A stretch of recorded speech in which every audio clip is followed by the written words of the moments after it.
ಇವತ್ತು ಸಂಜೆ ನಡೆಯಬೇಕಿರುವ ಸಿದ್ದರಾಮಯ್ಯ ನೇತೃತ್ವದ ರಾಜ್ಯ ಸಚಿವ ಸಂಪುಟದ ಸಭೆಯಲ್ಲಿ ಸುಮಾರು 3 ದಶಕಗಳಿಂದ ನೆನೆಗುದಿಗೆ ಬಿದ್ದಿರುವ ಪರಿಶಿಷ್ಟ ಜಾತಿಗಳ ಒಳ ಮೀಸಲಾತಿಗೆ ಸಂಬಂಧಪಟ್ಟಂತೆ ಸರ್ಕಾರವೇ ನೇಮಿಸಿದ್ದ ನ್ಯಾಯಮೂರ್ತಿ ನಾಗಮೋಹನ್ ದಾಸ್ ವರದಿ ಕುರಿತಂತೆ ಒಂದು ಸ್ಪಷ್ಟ ಮೀಸಲಾತಿ ಸೂತ್ರ ಹೊರಬೀಳಬಹುದೆಂಬ ನಿರೀಕ್ಷೆ ಸಾರ್ವತ್ರಿಕವಾಗಿದೆ, ನಿಜ. ಆದರೆ ನ್ಯಾಯಮೂರ್ತಿ ನಾಗಮೋಹನ್ ದಾಸ್ ಅವರು ನಡೆಸಿದ ಸುಮಾರು 1.5 ತಿಂಗಳ ಅವಧಿಯ ಜಾತಿ ಗಣತಿ, ಆ ಜಾತಿ ಗಣತಿಯಿಂದ ದೊರಕಿದ ಅಪಾರವಾದ ಲಕ್ಷಾಂತರ ಪ್ರಮಾಣದ ಅಂಕಿ ಸಂಖ್ಯೆಗಳ ಮಾಹಿತಿಯನ್ನು ಆಧರಿಸಿದ ಅವರ ಶಿಫಾರಸುಗಳು, ಆ ಶಿಫಾರಸುಗಳಿಗೆ ಮಾರ್ಗದರ್ಶಿ ರೂಪದಲ್ಲಿ ಹೊರಬಿದ್ದ 2024 ಆಗಸ್ಟ್ 1ರ ಸುಪ್ರೀಂ ಕೋರ್ಟ್ ಸಂವಿಧಾನ ಪೀಠದ ತೀರ್ಪು ಇತ್ಯಾದಿಗಳ ಸಮಗ್ರ ವಿಶ್ಲೇಷಣೆ ನಡೆಸಿ ಮಾನ್ಯ ನ್ಯಾಯಮೂರ್ತಿಗಳು ನೀಡಿರುವ ವರದಿ ಬಗ್ಗೆ ಸಿದ್ದರಾಮಯ್ಯ ಸರ್ಕಾರ ಇವತ್ತು ಒಂದು ಸ್ಪಷ್ಟ ನಿರ್ಧಾರವನ್ನು ಕೈಗೊಳ್ಳಬೇಕಾಗಿದೆ.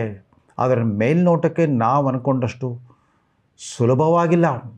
ಈ ನಿರ್ಧಾರ ಪ್ರಕಟಿಸೋದರಲ್ಲಿ ಮತ್ತೆ ಅದೇ ವೋಟ್ ಬ್ಯಾಂಕ್ ರಾಜಕೀಯದ ಆತಂಕ ಮತ್ತು ಅನುಮಾನಗಳು ಕಾಡ್ತವೆ ಸಿದ್ದರಾಮಯ್ಯ ಸರ್ಕಾರಕ್ಕೆ. ಇದು ಕೇವಲ ಪರಿಶಿಷ್ಟ ಜಾತಿಗಳಿಗೆ ಸಂಬಂಧಪಟ್ಟ ಜಂಜಾಟ ಮಾತ್ರವಲ್ಲ, ಇತರ ಹಿಂದುಳಿದ ವರ್ಗಗಳ ಮೀಸಲಾತಿ ವಿಚಾರದಲ್ಲೂ ಕೂಡ ಕರ್ನಾಟಕದಲ್ಲಿ ಕಳೆದ 3 ದಶಕಗಳಿಂದ ನಾವು ನೋಡ್ತಾನೆ ಬಂದಿದ್ದೇವೆ. ಒಂದಿಲ್ಲೊಂದು ಜಾತಿ ತಕರಾರು ಎತ್ತಿಬಿಟ್ಟು ನಮಗೂ ಮೀಸಲಾತಿ ಬೇಕು, ನಮಗೂ ಮೀಸಲಾತಿ ಬೇಕು, ನಮಗೆ ಈ ಇಂತಿಂಥ ಆಯೋಗ ಶಿಫಾರಸು ಮಾಡಿರುವ ಮೀಸಲಾತಿ ಪ್ರಮಾಣ ಸಾಲದು, ನಮಗೆ ಇದಕ್ಕಿಂತ ಜಾಸ್ತಿ ಮೀಸಲಾತಿ ಬೇಕು. ಜೊತೆಗೆ ನಮ್ಮ ಜನಾಂಗದ ಜನಸಂಖ್ಯೆ ಬರೀ ಇಷ್ಟೇನಾ, ನಾವು ಮುಸಲ್ಮಾನರಿಂದ ಕಡಿಮೆ ಇದ್ದೇವಾ ಅಂತಂದ್ಬಿಟ್ಟು ಇತ್ತೀಚೆಗೆ ಲಿಂಗಾಯತರು ಮತ್ತು ಒಕ್ಕಲಿಗರು ಎತ್ತಿದ ಒಂದು ಪ್ರತಿಭಟನೆಯನ್ನು ಕೂಡ ನಾವು ಗಮನಿಸಿದ್ದೇವೆ. ಅದು ಕಾಂತರಾಜು ಆಯೋಗವನ್ನು ಆಧರಿಸಿದ ಶಾಶ್ವತ ಹಿಂದುಳಿದ ವರ್ಗಗಳ ಆಯೋಗದ ಶಿಫಾರಸುಗಳ ಕುರಿತಂತೆ ಕೂಡ ಇದೇ ರೀತಿಯ ಭಾರೀ ಪ್ರಮಾಣದ ರಾಜಕೀಯ ಕೈಮೇಲಾಟ ನಡೆದುಬಿಟ್ಟು ಕೊನೆಗೆ ಅದೆಲ್ಲವೂ ನೆನೆಗುದಿಗೆ ಬಿದ್ದಿದೆ. ಇಂಥ ವಿವಾದಾತ್ಮಕ ಜಾತಿ ಮೀಸಲಾತಿ ಅಥವಾ ಒಳ ಮೀಸಲಾತಿಗೆ ಸಂಬಂಧಪಟ್ಟ ಒಂದು ನಿರ್ಧಾರ ಕೈಗೊಳ್ಳುವಾಗ ಮುಖ್ಯಮಂತ್ರಿ ಆದವರಿಗೆ ರಾಜಕೀಯ ಇಚ್ಛಾಶಕ್ತಿ ಬೇಕಾಗಿದೆ. ಸಿದ್ದರಾಮಯ್ಯನವರು ತಾವು ಬ್ಯಾಕ್ವರ್ಡ್ ಕ್ಲಾಸ್ ಚಾಂಪಿಯನ್ ಅಂತ ಹೇಳ್ಕೊಳ್ತಾರೆ, ತಾವು 2ನೇ ದೇವರಾಜ ಅರಸು ಅಂತ ಕೂಡ ತಮ್ಮ ಬೆಂಬಲಿಗರಿಂದ ಹೊಗಳಿಸ್ಕೊಳ್ತಾರೆ. ಇತ್ತೀಚೆಗೆ ಅವರ ಬೆಂಬಲಿಗ ಪತ್ರಕರ್ತರೊಬ್ಬರು, ಇಲ್ಲ ಸಿದ್ದರಾಮಯ್ಯ ದೇವರಾಜ ಅರಸರಿಗಿಂತ ದೊಡ್ಡ ಮಾಸ್ ಲೀಡರ್, ದೇವರಾಜ ಅರಸು ಯಾವತ್ತೂ ಮಾಸ್ ಲೀಡರ್ ಆಗಿರಲಿಲ್ಲ ಅನ್ನೋಷ್ಟರ ಮಟ್ಟಿಗೆ ಒಂದು ಪ್ರಶಂಸೆಯ ಒಂದು ಪರಾಕ್ ಹೇಳಿದರು ಒಬ್ಬ ಹಿರಿಯ ಪತ್ರಕರ್ತರು. ಇದೆಲ್ಲದರ ನಡುವೆ ಸಿದ್ದರಾಮಯ್ಯನವರು ನೆನಪಿಸ್ಕೊಳ್ಬೇಕು, ಈ ಹಿಂದುಳಿದ ವರ್ಗಗಳ ಮೀಸಲಾತಿಗೆ ಸಂಬಂಧಪಟ್ಟಂಥ ಇಡೀ ದೇಶಕ್ಕೆ, ಇಡೀ ಭಾರತಕ್ಕೆ ಮಾದರಿಯಾಗಿದ್ದು 1977ರ ಮಾರ್ಚ್ನಲ್ಲಿ ಆವತ್ತು ಕರ್ನಾಟಕದ ಕಾಂಗ್ರೆಸ್ ಸರ್ಕಾರದ ಮುಖ್ಯಮಂತ್ರಿ ಆಗಿದ್ದ ದೇವರಾಜ ಅರಸು ಕೈಗೊಂಡ ತೀರ್ಮಾನ. ಆ 1977ರ ಲೋಕಸಭಾ ಚುನಾವಣೆಗೆ ಒಂದು ಐತಿಹಾಸಿಕ ಮಹತ್ವವಿತ್ತು.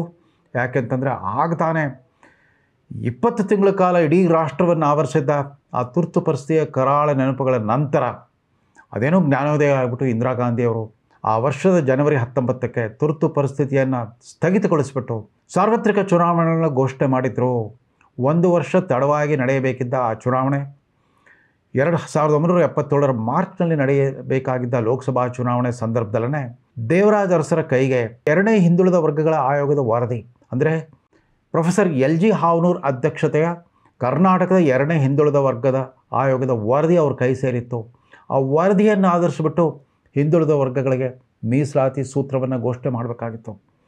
ಆ ವರದಿಯ ವಿಶೇಷತೆ ಏನಿತ್ತು ಅಂತಂದರೆ, ಕರ್ನಾಟಕದ ಅತ್ಯಂತ ಪ್ರಬಲ ರಾಜಕೀಯವಾಗಿ ವರ್ಚಸ್ವಿ ಸಮುದಾಯವಾದ ಲಿಂಗಾಯತರನ್ನು ಮೀಸಲಾತಿ ಪಟ್ಟಿಯಿಂದ ಹೊರಗಿಟ್ಬಿಟ್ಟು ಒಕ್ಕಲಿಗರು ಮತ್ತು ಇತರ ಜಾತಿ ಜನಾಂಗಗಳನ್ನು, ಅಂದರೆ ಲಿಂಗಾಯತರು, ಬ್ರಾಹ್ಮಣರು, ವೈಶ್ಯರು, ಕ್ರಿಶ್ಚಿಯನ್ರು ಇತ್ಯಾದಿಗಳನ್ನ ಬಿಟ್ಬಿಟ್ಟು ಉಳಿದವರು ಎಲ್ಲರನ್ನೂ ಕೂಡ ಹಿಂದುಳಿದ ವರ್ಗಗಳ ಒಂದು ವರ್ಗೀಕರಣ ಪಟ್ಟಿಯಲ್ಲಿ ಸೇರಿಸಿದ್ರು. Backward community, backward caste, backward tribe ಇತ್ಯಾದಿ 3 ವರ್ಗಗಳನ್ನು, ಪ್ರವರ್ಗಗಳನ್ನು ಸೃಷ್ಟಿಸಿಬಿಟ್ಟು ಮತ್ತೊಂದು ಇವು ಯಾವುದೂ ಪಟ್ಟಿಗೆ ಸೇರದೇ ಇರೋರಿಗೆ, ಅಂದರೆ ಲಿಂಗಾಯತರು, ಬ್ರಾಹ್ಮಣರು ಇತ್ಯಾದಿಗಳಿಗೆ ಬ್ಯಾಕ್ವರ್ಡ್ ಸ್ಪೆಷಲ್ ಗ್ರೂಪ್ ಅನ್ನೋ ಒಂದು ವಿಶೇಷ ಸವಲತ್ತನ್ನು ಕೂಡ ಕಲ್ಪಿಸಿದ್ರು ದೇವರಾಜ ಅರಸು. ಈ ರೀತಿ 4 ಗುಂಪುಗಳ ವರ್ಗೀಕರಣದೊಂದಿಗೆ ಅವತ್ತು ಹಾವನೂರು ವರದಿಯ ಅನುಷ್ಠಾನ ಮಾಡೇ ಬಿಟ್ಟರು ದೇವರಾಜ ಅರಸರು. ಅಂದರೆ ಮತದಾನ ಪೂರ್ವದಲ್ಲಿ ಕೈಗೊಂಡ ನಿರ್ಧಾರ ಗಮನಿಸಿ ಅವರಿಗೆ ಇವತ್ತಿನ ರಾಜಕಾರಣಿಗಳ ಥರ ನಾನು ಇಂಥ ಒಂದು ವಿವಾದಾತ್ಮಕ ತೀರ್ಮಾನವನ್ನು ಕೈಗೊಂಡ್ರೆ ನಮ್ಮ ಚುನಾವಣೆಗೆ ಸೋಲಾದ್ರ ಗತಿ ಏನು ಅಂತ ಆ ರೀತಿ ಯೋಚನೆ ಮಾಡಲೇ ಇಲ್ಲ.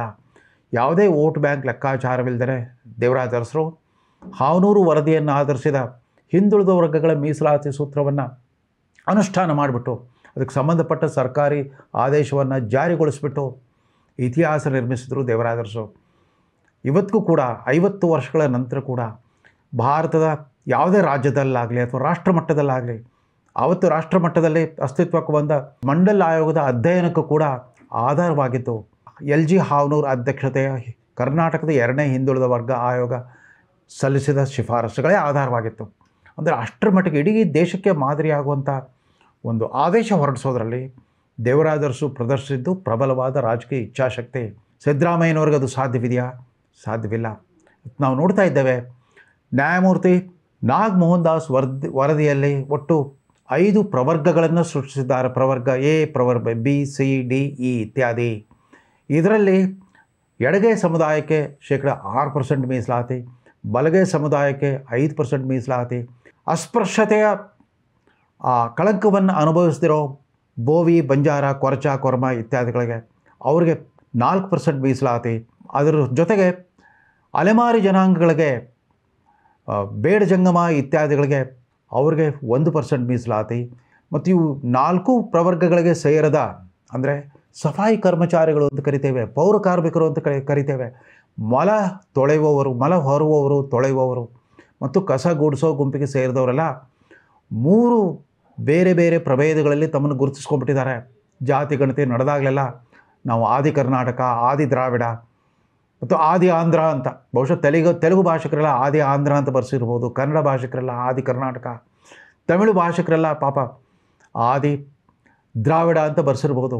ಅವರೆಲ್ಲರನ್ನೂ ಒಟ್ಟುಗೂಡಿಸ್ಬಿಟ್ಟು, ಅಂದರೆ ಅದು ಸಾಂಪ್ರದಾಯಿಕ ಕುಲಕಸುಬು ಅಲ್ಲ, ಅದು ಆಧುನಿಕ ಯುಗದಲ್ಲಿ ಅವರು ಅನಿವಾರ್ಯವಾಗಿ ನಿರ್ವಹಿಸಬೇಕಾದಂಥ ಕಸುಬುಗಳು. ನಾವು ಅತ್ಯಂತ ಕೀಳು ಅಂತ ಭಾವಿಸೋ ಕಸುಬುಗಳಲ್ಲಿ ತೊಡಗಿಸ್ಕೊಂಡಿರೋರು, ಅವ್ರನ್ನ ಪ್ರತ್ಯೇಕವಾಗಿ ಗುರುತಿಸ್ಬಿಟ್ಟು ಅವ್ರಿಗೆ ಪ್ರವರ್ಗ ಎ 1% ಕೊಟ್ಟಿದ್ದಾರೆ. ಈ ಮೀಸಲಾತಿ ಸೂತ್ರವನ್ನು ಎಲ್ಲರೂ ಸರ್ವಸಮ್ಮತವಾಗಿ ಒಂದು ಸಂಧಾನಕ್ಕೆ ಪರಸ್ಪರ ಸಮಾಲೋಚನೆಯೊಂದಿಗೆ ಒಮ್ಮತಕ್ಕೆ ಬರಬಹುದಾಗಿತ್ತು. ಹಾಗಾಗ್ತಾ ಇಲ್ಲ. ಅದ್ಯಾಕೋ ಬಲಗೈ ಗುಂಪಿನವರು ಕ್ಷುದ್ರ ಆಗಿಬಿಟ್ಟಿದ್ದಾರೆ. ಒಂದೇ ಪಕ್ಷದಲ್ಲಿದ್ದರೂ ಕೂಡ ಒಂದು ಕಡೆ ಮಾದಿಗ ಸಮುದಾಯದ ಅತ್ಯಂತ ಪ್ರಬಲ ಮುಖವಾಣಿಯಾಗಿರೋ ಚಿತ್ರದುರ್ಗದ BJP ಸಂಸದ ಮತ್ತು ಮಾಜಿ ಮುಖ್ಯಮಂತ್ರಿ ಗೋವಿಂದ ಕಾರಜೋಳ ಅವರು ನಿರಂತರವಾಗಿ ತಮ್ಮ ಈ ಇಡೀ ಸಮುದಾಯದ ಕುಲಾಧ್ಯಯನವನ್ನು ಆಧರಿಸಿಬಿಟ್ಟು ಈ ನ್ಯಾಯಮೂರ್ತಿ ನಾಗಮೋಹನ್ ದಾಸ್ ಅವರು ವರದಿ ವೈಜ್ಞಾನಿಕವಾಗಿದೆ, ಅದನ್ನು ಒಪ್ಕೊಳ್ಳಿ ಅಂತ ಸಿದ್ದರಾಮಯ್ಯ ಸರ್ಕಾರವನ್ನು ಆಗ್ರಹಿಸ್ತಾ ಇದ್ದಾರೆ. ಮತ್ತೊಂದು ಕಡೆ ಸಿದ್ದರಾಮಯ್ಯ ಸರ್ಕಾರದ, ಅಂದರೆ ಕಾಂಗ್ರೆಸ್ ಪಕ್ಷದ ಪ್ರಭೃತಿಗಳು doctor H.C. Mahadevappa, Mallikarjun Kharge, doctor G. Parameshwar ಮುಂತಾದವರಿಂದಾಗಿ ಬಲಗೈ ಸಮುದಾಯದ ಕೆಲವು ಹೋರಾಟಗಾರರೆಲ್ಲ ಬೀದಿಗಿಳಿದುಬಿಟ್ಟು ಪ್ರತಿಭಟಿಸ್ತಾ ಇದ್ದಾರೆ. ನಾಗಮೋಹನ್ ದಾಸ್ ವರದಿ ಸಮರ್ಪಕವಾಗಿಲ್ಲ, ಅವೈಜ್ಞಾನಿಕವಾಗಿದೆ, ತಿರಸ್ಕರಿಸಿ ಅಥವಾ ಮಾರ್ಪಾಡು ಮಾಡಿ ಅಂತ ಕೇಳ್ಕೊಳ್ತಾ ಇದ್ದಾರೆ. ಇದರ ಮಧ್ಯೆ ಒಂದು ವಿದ್ಯಮಾನ ನಡೆದಿದೆ. ನಿನ್ನೆ ಸೋಮವಾರ ನಡೆದ ಕಾಂಗ್ರೆಸ್ ಶಾಸಕಾಂಗ ಪಕ್ಷದ ಸಭೆಯಲ್ಲಿ ಈ ನ್ಯಾಯಮೂರ್ತಿ ನಾಗಮೋಹನ್ ದಾಸ್ ತಯಾರುಪಡಿಸಿರೋ ಆ ಜಾತಿ ಗಣತಿ ಆಧರಿಸಿದ ಆ ವರದಿಯನ್ನು ರಿಪೇರಿ ಮಾಡಲಿಕ್ಕೆ 2 ಶಾಸಕರು ಒಪ್ಪಿಸ್ಬಿಟ್ಟಿದ್ದಾರೆ. ಮಳವಳ್ಳಿಯ MLA ನರೇಂದ್ರ ಸ್ವಾಮಿ ಮತ್ತು ವಿಧಾನ ಪರಿಷತ್ ಸದಸ್ಯ ಸುಧಾಮ್ ದಾಸ್ ಅವ್ರಿಗೆ ಒಪ್ಪಿಸ್ಬಿಟ್ಟಿದ್ದಾರಂತೆ. ಇದನ್ನು ಸಮರ್ಪಕವಾಗಿ ನೀವು ಸ್ವಲ್ಪ ರಿಪೇರಿ ಮಾಡಿಕೊಟ್ಬಿಡಿ, ನಮಗೆ ರಾಜಕೀಯವಾಗಿ ಆಗೋ ಹಾಗೆ ಎಲ್ಲರೂ ಒಪ್ಪೋ ರೀತಿಯಲ್ಲಿ ಅದನ್ನು ರಿಪೇರಿ ಮಾಡಿಕೊಡಿ ಅಂತ ಅವ್ರಿಗೆ ಒಪ್ಪಿಸಿದಾರಂತೆ. ನೋಡಿ ಎಂಥ ವಿಪರ್ಯಾಸ. ಒಂದು ಕಡೆ ಸರ್ಕಾರದ ಮುಂದೆ ಯಾವುದೇ ಸಮಸ್ಯೆ ಇದ್ದರೂ ಕೂಡ 2 ನಿವೃತ್ತ ನ್ಯಾಯಮೂರ್ತಿಗಳನ್ನು ಅವಲಂಬಿಸ್ತಾ ಬಂದಿದ್ದಾರೆ ಈ ಸಿದ್ದರಾಮಯ್ಯ ಸರ್ಕಾರ. ಅದು ಯಾವುದೇ ವಿವಾದ ಇರಲಿ, ಕೋವಿಡ್ನಲ್ಲಿ BJP ಸರ್ಕಾರ ಮಾಡಿದೆ ಅನ್ನೋ ಒಂದು ಭ್ರಷ್ಟಾಚಾರಕ್ಕೋಸ್ಕರ ನ್ಯಾಯಮೂರ್ತಿ ದಾಕುನ್ನಾ ಆ ವರದಿ, ಈ ಒಳ ಮೀಸಲಾತಿಗೆ ಸಂಬಂಧಪಟ್ಟಂತೆ ನ್ಯಾಯಮೂರ್ತಿ ನಾಗಮೋಹನ್ ದಾಸ್ ಮತ್ತು ನ್ಯಾಯಮೂರ್ತಿ ಮೈಕಲ್ ದಾಕುನ್ನಾ ಅವರ ವ್ಯಕ್ತಿಗತ ವೃತ್ತಿಪರತೆ ಮತ್ತು ಪ್ರಾಮಾಣಿಕತೆಯನ್ನು ಯಾರೂ ಪ್ರಶ್ನಿಸೋದಿಲ್ಲ. ಆಮೇಲೆ ಸಾಮಾಜಿಕ ನ್ಯಾಯ ಕುರಿತಂತೆ ನ್ಯಾಯಮೂರ್ತಿ ನಾಗಮೋಹನ್ ದಾಸ್ ಅವರ ಅಪಾರವಾದ ಅಧ್ಯಯನ ಮತ್ತು ಸಾಮಾಜಿಕ ತಿಳುವಳಿಕೆ ಬಗ್ಗೆ ಕೂಡ ಯಾರೂ ಪ್ರಶ್ನೆ ಮಾಡ್ತಾ ಇಲ್ಲ. ಒಮ್ಮೆ ಅವ್ರಿಗೆ ಆ ಜವಾಬ್ದಾರಿ ಕೊಟ್ಟ ಮೇಲೆ ಅವರ ತೀರ್ಪನ್ನು ಕ್ರೀಡಾ ಮನೋಭಾವದಿಂದ ಸ್ವೀಕರಿಸಬೇಕಾಗಿರೋದು ಎಲ್ಲರ ಕರ್ತವ್ಯ ಕೂಡ. ಹಾಗಾಗ್ತಾ ಇಲ್ಲ. ವರದಿ ನಮ್ಮ ಪರವಾಗಿದ್ದರೆ ಅದು ವೈಜ್ಞಾನಿಕ, ಅದು ವಿರುದ್ಧವಾಗಿದ್ದರೆ ಅವೈಜ್ಞಾನಿಕ ಅನ್ನೋ ಒಂದು ಕೆಟ್ಟ ಪ್ರವೃತ್ತಿಯನ್ನು ನಮ್ಮ ವೃತ್ತಿ ರಾಜಕಾರಣಿಗಳು ಬಳಕೆಗೆ ತಂದುಬಿಟ್ಟಿದ್ದಾರೆ. ನಾವು ಶಾಶ್ವತ ಹಿಂದುಳಿದ ವರ್ಗಗಳಿಗೆ ಸಂಬಂಧಪಟ್ಟಂತೆ ಕೂಡ ನೋಡ್ತಾ ಇದ್ದೇವೆ. ಲಿಂಗಾಯತರಲ್ಲೇ ಬೇರೆ ಬೇರೆ ಸಮುದಾಯಗಳು ಪರಸ್ಪರರ ವಿರುದ್ಧ ಬೀದಿ ಹೋರಾಟ ನಡೆಸ್ತಾ ಇದ್ದಾರೆ. ಆ ಗುಂಪುಗಳಿಗೆ ಅವರವರ ಗುರುಪೀಠಗಳ ಬೆಂಬಲ ಕೂಡ ಸಿಗ್ತಾ ಇದೆ. ಒಂದು ಕೆಟ್ಟ ಪರಿಸ್ಥಿತಿಯಲ್ಲಿ ಕರ್ನಾಟಕ ತಲುಪಿದೆ. ಅನೇಕ ವರ್ಷಗಳ ಹೋರಾಟದ ನಂತರ ಕರ್ನಾಟಕದ 101 ಪರಿಶಿಷ್ಟ ಜಾತಿಗಳಿಗೆ ಅವರವರ ಜಾತಿ ಪ್ರಮಾಣ, ಜನಸಂಖ್ಯಾ ಪ್ರಮಾಣ, ಅದರ ಜೊತೆಗೆ ಅವರ ಹಿಂದುಳಿದುವಿಕೆಯ ಪ್ರಮಾಣ. ಈ ಹಿಂದುಳಿದುವಿಕೆ ಅಂತ ಬಂದಾಗ ಯಾರೂ ಕೂಡ ಸಂಪೂರ್ಣವಾಗಿ ಹಿಂದುಳಿದವರು ಅಥವಾ ಸಂಪೂರ್ಣವಾಗಿ ಮುಂದುವರೆದವರು ಅಂತ ಹೇಳಲಿಕ್ಕಾಗಲ್ಲ. ಹಾವನೂರವರೇ ಅವತ್ತು ಹೇಳಿದರು, ಹಿಂದುಳಿದಿರುವಿಕೆ ಅಂತಂದರೆ ಅದು ರಿಲೇಟಿವ್ ಬ್ಯಾಕ್ವರ್ಡ್ನೆಸ್, ಅದು ಆಬ್ಸಲ್ಯೂಟ್ ಬ್ಯಾಕ್ವರ್ಡ್ನೆಸ್ ಅಲ್ಲ ಅನ್ನೋದನ್ನು ಹಾವನೂರು ವರ್ಗದ ಆಯೋಗ ಕೂಡ ಹೇಳಿತ್ತು.